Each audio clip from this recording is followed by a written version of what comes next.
Next is integration by substitution, quick method. There are three different methods of integration. The first being when there is a variable to the nth power, multiply the expression by u prime.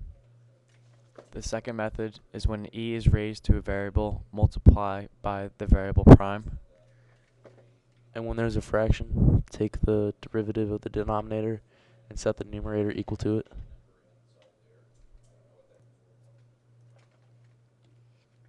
Our first example is the integral of x over x plus 1 squared dx.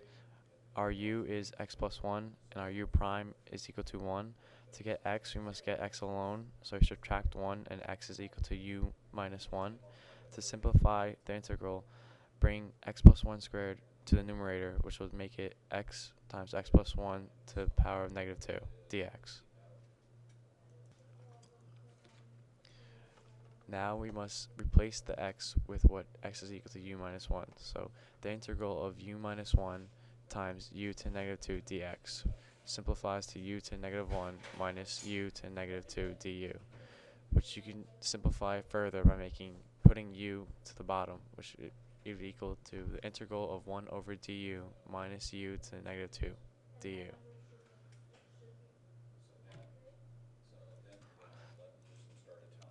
Now the 1 over du is equal to the ln of u plus 1 over u plus c, which now you can replace the u's with the x. So the ln of x plus 1 times 1 over x plus 1 plus c would be your final answer.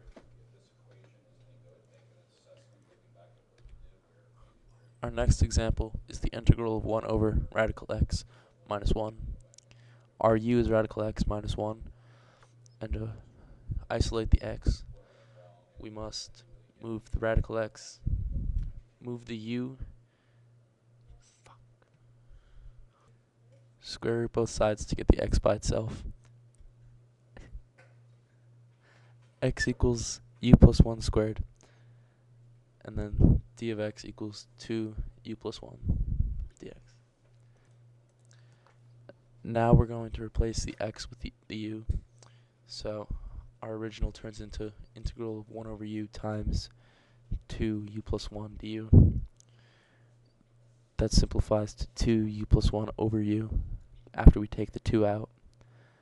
And then that further simplifies to 2 integral of 1 plus 1 over u du. We now take the 1 plus u from the previous slide and change that to ln absolute value of u. That gives us 2 1 plus ln u plus c. And that changes into 2 radical x minus 1 plus ln of radical x minus 1 plus c. And then the final answer.